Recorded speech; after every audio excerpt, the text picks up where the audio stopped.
Hey y'all, I'm Allie and thanks for stopping by. Today we have a little bit of a fun video. It's going to be based off of the reality of having a bottle calf and kind of the story behind my bottle calf Willow and all of the fun that we have.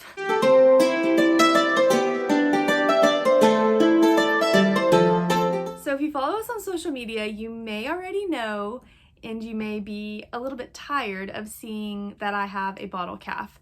So I wanted to kind of give you the full story and tell you what it's like having a bottle calf and maybe give you a little bit of insight onto producers who raise cattle on a large scale. A couple weeks ago, my boyfriend was fishing on the Brazos River and it had been raining and it was super foggy and they were out checking lines in the middle of the night.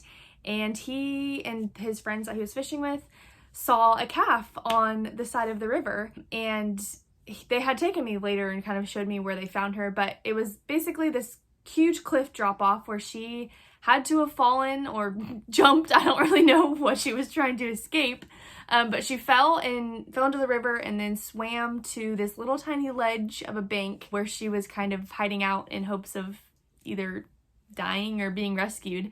And luckily my boyfriend came along and found her.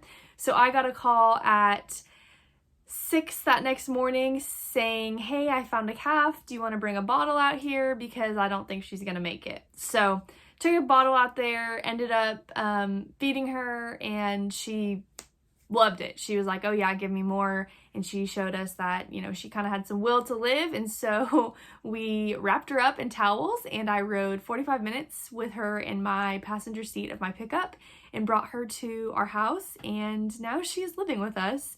And she has taken occupancy in our dog kennel outside. We're currently building her a pasture out in the back, but that's where she lives, and she gets fed twice a day. She thinks she's a dog. She has become best friends with our two bloodhounds and follows them around like another dog. I keep joking that she's gonna have identity crisis because when the other cows come into the yard, they want nothing to do with her. She follows the dogs around. She follows me around because she thinks I'm her mom. So she's gonna have some major issues when she gets older. One thing I do want to point out is we did try to find her mom and the farmer or ranch that she kind of belonged to, but where she was kind of located, it was not good odds basically to find where she kind of belonged. We did try, didn't succeed, so we took her home so that she didn't die.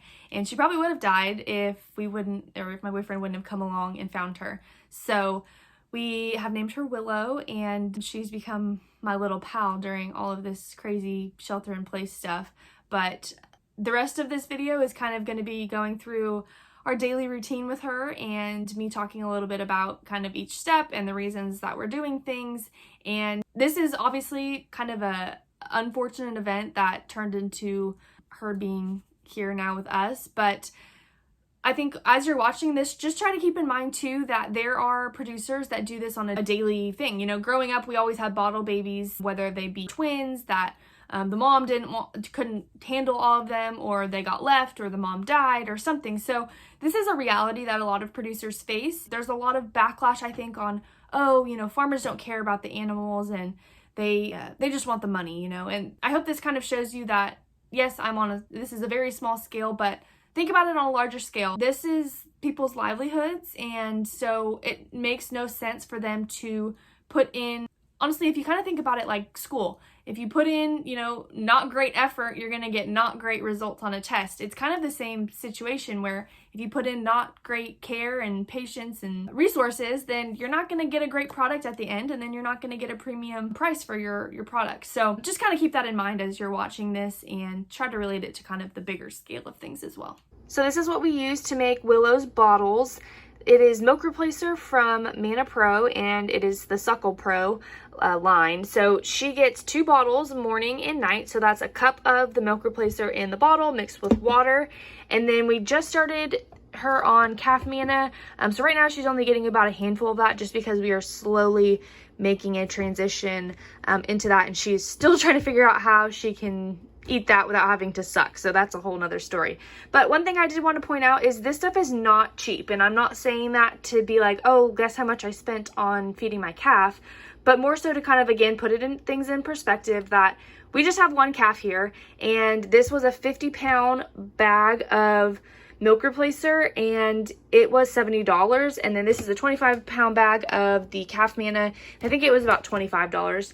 But that, again, that just kind of shows you that I just have one calf here, and there's producers who have barns full of calves, and they are feeding the same exact thing to those calves and spending the same amount of money that I am.